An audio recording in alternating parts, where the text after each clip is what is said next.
Supplements. झोप येत नाही आहे, सप्लिमेंट घ्या. हेअरफॉल होतो आहे, सप्लिमेंट घ्या. स्किन डल होतं आहे, सप्लिमेंट घ्या. जॉईंट पेन होतं आहे, सप्लिमेंट घ्या. वेट लॉस करायचं आहे, सप्लिमेंट घ्या. वेट गेन करायचं आहे, सप्लिमेंट घ्या. प्रत्येक गोष्टीसाठी सप्लिमेंट.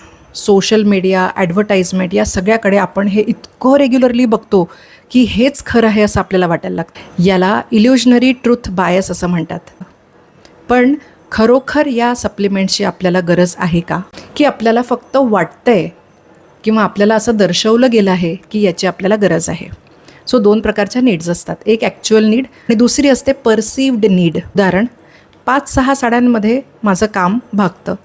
100 साड्या असणं ही परसिव्ड नीड आहे.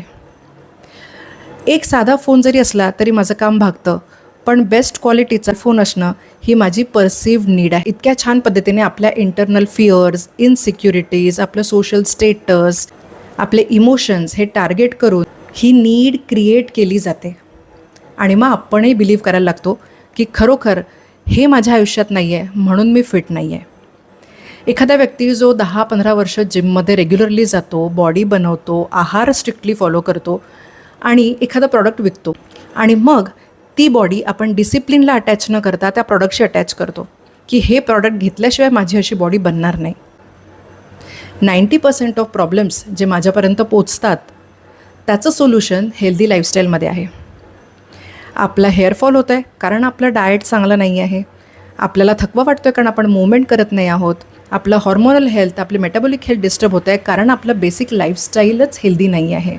वेट वाढतं आहे कारण कन्सिस्टन्सी नाही आहे. या सगळ्याचं सोल्युशन सप्लिमेंट्स कसं असेल बरं? मला एक शॉकिंग फॅक्ट सांगते. 70-80% of supplements are not prescribe by doctors. ह्या ज्या गोष्टी ज्या आपल्या परसिव्ड नीड फुलफिल करतात ना, त्या आपली फक्त एन्झायटी कमी करत असतात. आपल्याला एक फॉल्स सेन्स देतात की आपण काहीतरी आपल्या हेल्थच्या विषयी करतो आहे आणि मूळ मुद्द्यापासून आपल्याला भटकवत असतात. एक घर आहे ज्याच्या छताला छिद्र पडलेली आहेत आणि तिथनं पाणी गळतं आहे आणि आपण रेनकोट घालून बसलो आहे आणि स्वतःला सांगतो आहे की मी माझा बचाव केलेला आहे, I am safe and protected. तर आपण मूळ प्रॉब्लेम सॉल्वच केलेला नाही.